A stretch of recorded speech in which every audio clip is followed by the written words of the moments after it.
Hello and welcome to another video. My name is Peter and let's talk about when someone says no. Be thankful if it spurs you on to do it yourself. If someone says no, be thankful that it spurs you on to do it yourself. First I'll give you a proper greeting. Om Shanti, peace to you, peace to me. Yes, be thankful because it spurs you on to do it yourself. Goodness me, have I been in that trap? I've been in that trap. When I was first studying music and becoming a bass player, the studio was like this big mystical place that you go into and you go, oh my goodness me, look at all these wonderful speakers, got them all around me here, and look at this wonderful desk. I used to have a big desk, and look at all this recording reels going around. I used to have that as well. And when I first started doing home recordings to write my songs, we did it on a little 4-track, and I didn't know how to work it. It's absolutely simple actually, but I was more the artist sitting there preciously and not doing anything, but just creating. And the guy I was recording these songs with, he used to do all the engineering work, and then he went away for a few weeks, and I said, well, I'd like to carry on recording. Can you show me how to do it? And it was so simple, but I was just really scared of it. And so he kind of said, no, I'm not going to be here for 2 weeks. So therefore it made me learn how to do it. And I was really thankful because it made me overcome a problem that I had. Then we moved up to a bigger studio with a bigger desk and all these knobs that you had to twist and the EQs and all this business happening. And there was a time when my friend at the time who was helping me, he said, well, no, I can't do this anymore. You're going to have to learn to do this. And tell me, oh my goodness, I can't do this, I'm an artist, I can do the 4-track, but this is bigger. So I learned how to do it. It spurred me on to do it myself. And now I've got Cubase set up at home with so many brilliant samples. You come up with some fantastic sounding music. And I can do it all myself. I set up all the wires and everything. Put all the leads in the right place. That was a million miles away from that 20 odd years ago. You wouldn't get me near it. I couldn't even find it difficult to set up my bass rig.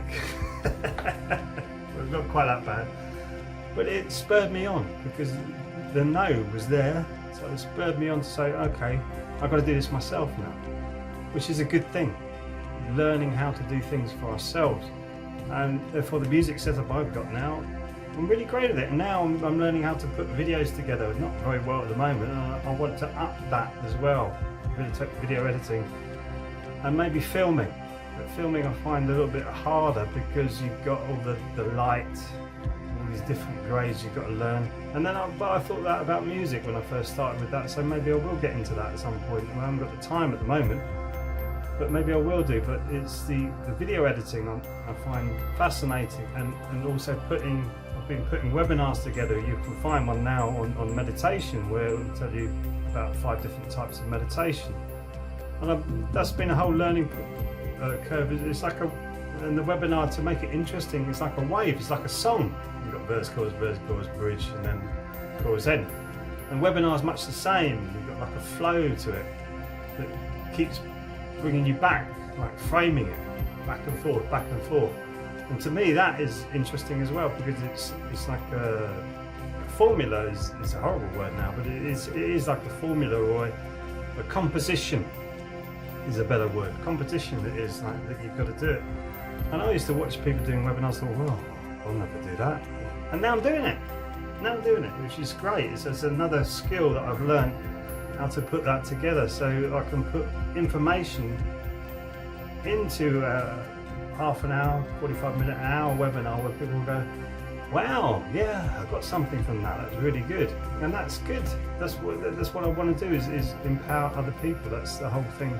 That's the whole reason I'm doing all of this for. Really, is to empower people and to obviously make my living. Another important thing, because we all need to make money. But that's what it is. It's people. People say no, I'm not going to do that for you. You ask questions, or you haven't got the money to pay them, so they say no. So you have to. I suppose you want to do it for yourself. And when you do it for yourself, you grow. You get a bigger skill set, and that's I think one of the most important things is increasing your skill set. So be thankful for that. If someone says no to you, be thankful for it. Maybe you're saying, well, I need money now. I just need, can you give me money? And they say, no.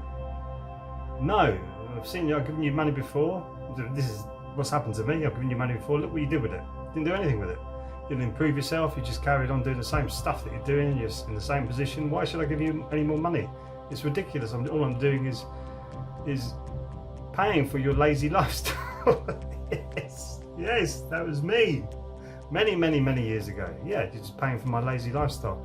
I'm not being responsible for myself by using my ability to respond. So it's those no's that you become thankful for. So no, I can't do this anymore. And then therefore I've had to work out what I can do to move that problem forward. And it spurs you on. And now I look back, I used to look back with bitterness going, wow, those people just don't love me, they don't understand me, they don't really want to help me. And I realised that was really helpful because it took me from here to here, and I did it. I did it successfully. So it's really, when you get the no, it's like record labels. It's like if you look at the Beatles, they were refused many times to get a deal, and when you're in that position, which I've been in that position before, when you're getting a little bit of interest but you keep getting refused, spurs you on. I want to do this. I had a musician friend came over for dinner. He was in a band, and he said they were almost at rock bottom. A little 5-piece singing quintet, are they? Yeah, quintet. Little 5-piece quintet, and he said they were nearly at rock bottom and they had to keep trying, keep honing their skills and crafts so that they presented something that was so brilliant that they got signed. And they did, and he made a living out of it. It's all Mickey Mouse living as a rock star. It is. But they did it because they had to. They kept on getting no. So it spurred them on to come up with something better.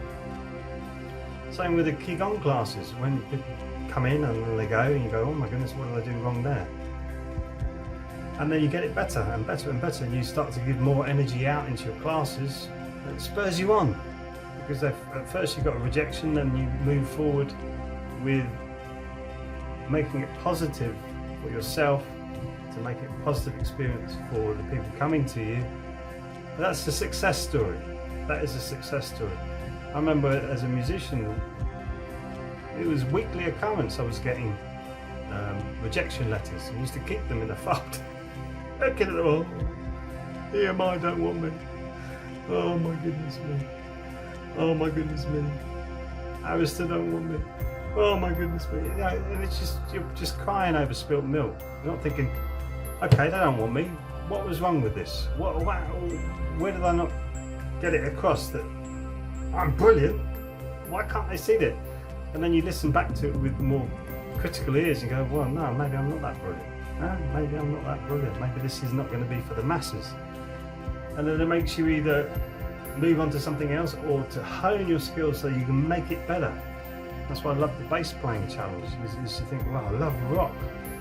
And I wasn't the best, I wouldn't say I was the best melodic player or the quickest player or the fastest player, but one of the most powerful. When I was playing bass in your band, you could feel it. You could really feel it. You could feel my energy coming through the speakers. And that's what made me different. And it's finding your uniqueness makes you different. And when you get the no, you find your uniqueness, which spurs you on to really hone that uniqueness and make you different so you stand out. That's the most important thing you can do. And when you do that, you see all the no's that come up, all the rejections will make you stronger.